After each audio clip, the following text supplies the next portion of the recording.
তা আজকে দেশ এবং দশের কীরকম যাবে, তবেই তো আপনার আমার যাবে অন্ততপক্ষে আমার দেশ এবং বিশ্ব সংসারে। যেহেতু শনিদেব প্রবেশ করবেন এবং মূল 6টা গ্রহের একত্রীকরণ ঘটবে মীন রাশির ঘরে, এবং রাহুদেবের সঙ্গে শনিদেবের একত্রীকরণ আগামী মে মাসের 18 তারিখ মীন রাহু কেতু ধরলে, আর ট্রু রাহু কেতু ধরলে 29শে মে অবধি কিন্তু শনি রাহুর একত্রীকরণ থাকবে।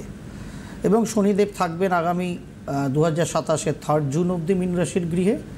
এই মীন রাশির গৃহে শনিদেবের অবস্থানে যেটা হবে, বিশ্ব সংসার জুড়েই প্রভূত পরিমাণ রুলার্স এবং রুলিং ওয়ের পরিবর্তন হবে। অর্থাৎ অটোক্রেসি, ডিপ্লোমেসি মানে ডেমোক্রেটিক ওয়েতে, অটোক্রেটিক ওয়েতে কিংবা ডিক্টেটরশিপ ওয়েতে যারা ক্ষমতার অলিন্দে আছেন বিভিন্ন দেশ সাপেক্ষে আমাদের বিশ্ব সংসারে, সেই সমস্ত জায়গার বেশ কিছু মানে রাজারা তো বলা যায় না, মানে শাসকের পরিবর্তন হবে এবং শাসন ব্যবস্থারও পরিবর্তন হবে। ম্যাক্সিমাম এফেক্টেড এরিয়া আমার যেটা মনে হচ্ছে সেটা হচ্ছে মিডল ইস্ট কান্ট্রির দিকে, যেহেতু শনি রাহুর একত্রীকরণ জলরাশিস্থ অংশে হয়ে বসে আছে, সুতরাং সেখানে ম্যাক্সিমাম পরিবর্তন হওয়ার সম্ভাবনা আছে।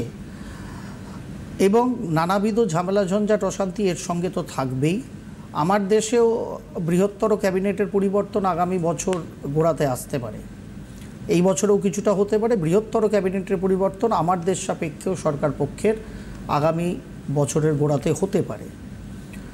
মীন রাশিস্থ শনি যাওয়ার ফলে বর্তমানে শেয়ার বাজারের অবস্থা খারাপ, আমরা সকলেই জানি। তবে এত ঘাবড়ানোর কিছু নেই। ভারতবর্ষের স্বাধীনতার পর থেকে মানে 15ই আগস্টের পর থেকে ওভারঅল দুটো কোয়ার্টার মানে অ্যাটলিস্ট সেপ্টেম্বরের পর থেকে, বারবার আমি বলেছি 2025টা ভালো হবে সেপ্টেম্বর অনওয়ার্ডস, তা এখানেও প্রভাব তাই। অন্তত দুটো কোয়ার্টার 25-26-এর পেরোলে আস্তে আস্তে গ্রোথ বৃদ্ধি পাবে আমার দেশ সাপেক্ষে, জিডিপি খানিকটা জায়গায় ফিরবে এবং ক্রমাগত সেটা ধীরে ধীরে বৃদ্ধির দিকে যাবে।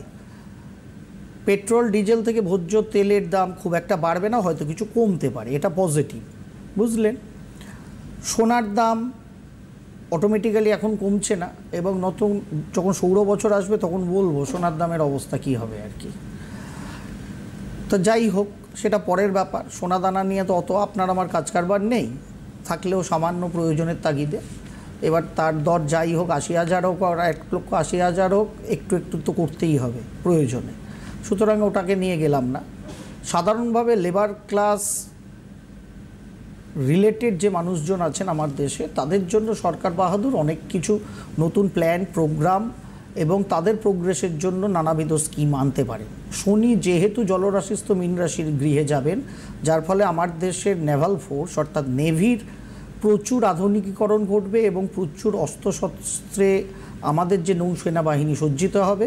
এবং যেহেতু শনি অ্যাকচুয়ালি বায়ুমার্গের কারণ যাচ্ছেন জলরাশিস্থ মীন রাশিতে, এখানে কিছু ওয়াটার এয়ার এমন কিছু ট্রান্সপোর্টিং ব্যবস্থা কিন্তু আমার দেশ সাপেক্ষে চালু হতে পারে, যেটা আমাদের ট্রান্সপোর্টেশনকে অনেকটা বলা যায় যে মধুর করবে। এইগুলো ওভারঅল একটা পজিটিভ দিক। সাধারণভাবে নেগেটিভ দিকের মধ্যে দেখুন, বাইরে থেকে বিদেশি ধর্মীয় শক্তির দ্বারা আমার দেশে প্রচুর সংখ্যক মানুষকে কিন্তু ইনফ্লুয়েন্স করা হতে পারে আমার দেশের সরকার কিংবা দেশের মূলত যে ইন্টিগ্রিটি তাকে ধ্বংস করার জন্য। সুতরাং এই দিকে ভারতবাসীদের যথেষ্ট সজাগ সচেতন থাকতে হবে, কারণ এটা কিন্তু ধর্মীয় ভাবাবেগকে অবলম্বন করে বিদেশি শক্তির অনুপ্রবেশ ঘটানোর চেষ্টা হবে। সুতরাং এই দিকে যে কোনো ধর্মাবলম্বী মানুষকে যথেষ্ট সজাগ সচেতন থাকা উচিত বলে আমি মনে করি। এটা আপনাকে আমাকে থাকতে হবে। যারা সাধারণভাবে প্রচুর টাকা পয়সা কিংবা টাকা পয়সা রোজগার করে বিদেশে সেগুলো পাঠিয়েছেন বা বিদেশে জমি জায়গা বা অনেক কিছু করে রেখেছেন, ভাবলেন যে মানে মোটামুটি টাকা পয়সা রোজগার করে পগার পার করে দিয়েছি, এক কথায় বলা যায় আর কি। যাই হোক, পগার পার করে হয়তো দিয়েছিলেন, কিন্তু শনিদেব মীন রাশিস্থ যেহেতু ঘরটা জুপিটারের ঘর, এবং জুপিটার এই বছরের এন্ড থেকে ওই মীন রাশির গৃহে দৃষ্টিপাত করবেন এবং তার পরবর্তী ক্ষেত্রে সামনের বছর থেকে পুরোপুরি দৃষ্টিপাত করবেন, সেখানে কিন্তু যারা বাইরে টাকা পয়সা হুট করেছেন বা জমি বাড়ি সম্পত্তি ক্রয় করে রেখে দিয়েছেন, এখান থেকে মানে যাকে বলে বেনামি সম্পত্তি বিদেশে করে রেখেছেন, এখান থেকে টাকাগুলোকে রোজগার করে বিভিন্ন পথে, অবশ্যই নেগেটিভ পথে, সেইগুলোকে ফেরানোর কাজ কিন্তু সরকার বাহাদুর যথেষ্ট করবেন। এবং মিডিয়া, যে কোনো ধরনের মিডিয়া রিলেটেড প্রচুর মানুষ আছেন। সমালোচনা 100 বার সকলেই আমরা করতে পারি, কিন্তু আমার দেশের ইন্টিগ্রিটি এবং দেশ সম্পর্কে নেগেটিভ প্রচার করা মিডিয়া পার্সন হোক বা মিডিয়া হোক, তাদের প্রতি সরকারের কিন্তু কঠিন থেকে কঠিনতম রুলস রেগুলেশন ইমপ্লিমেন্ট হতে পারে এই শনিদেব মীন রাশিস্থ ঘরে থাকা অবস্থায়। সাধারণভাবে শনি মীন রাশিস্থ গৃহে থাকলে ওয়েদার রিলেটেড জায়গাতে দেখুন, ভূমিকম্পের ট্রেলার চলছে, প্রচণ্ড ভূমিকম্প 2025-এর গোড়াতেই বলেছিলাম, বা এই ষড়গ্রহী যোগে শাম্ভবী অ্যাস্ট্রোয় যখনই বলেছিলাম, মূল প্রবণতা হচ্ছে মানে সুনামি হওয়ার মতো যোগ নেই, কিন্তু সুনামি লাইক মানে জলোচ্ছ্বাস হওয়ার যোগ কিন্তু আছে বিশ্ব সংসারে বিভিন্ন পোর্শনে, বিশেষ করে সেটা সাউথ ওয়েস্ট এবং নর্থ ইস্ট অংশে হতে পারে। এবং তার থেকে বড় কথা হচ্ছে আমাদের যে টোটাল ইস্টার্ন জোন, মানে গ্লোবালি আমি বলছি, এবং তার সঙ্গে আমার দেশের যে ইস্টার্ন জোন, বাংলা, বিহার, উড়িষ্যা এবং তার পার্শ্ববর্তী আমাদের বাংলাদেশ সমেত টোটাল, এই জোনটা কিন্তু ভয়ঙ্কর রকমভাবে প্রাকৃতিক আপদ বিপদের আওতায় থাকছে, সেটা ভূমিকম্প থেকে, ভূমিধস থেকে, জলোচ্ছ্বাস থেকে, সকল কিছুর মধ্যে।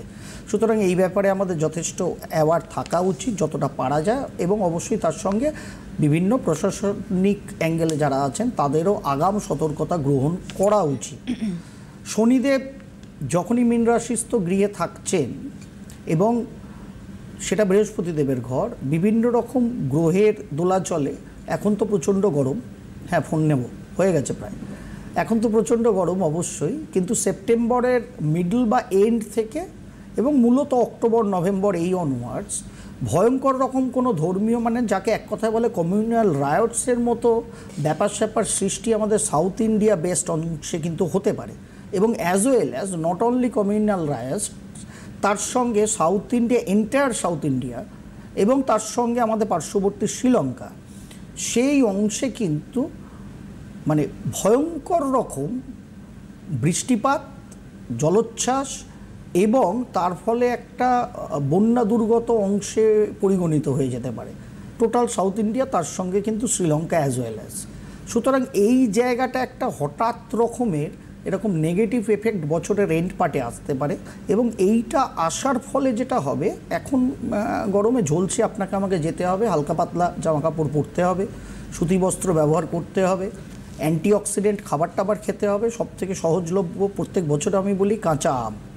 সুতরাং যত পারবো আপনাকে আমাকে কাঁচা আম খেতে হবে, একদম তেল ঝাল বেশি দিয়ে না, অল্প হালকা নুন বা সন্দক নুন বা বিট নুন দিয়ে খাওয়াই ভালো, কাঁচা খেতে পারলে তো আরও ভালো, শুধু যাতে অ্যান্টিঅক্সিডেন্টের পরিমাণ বাড়ে, কারণ শরীরকে রক্ষা করতে হবে।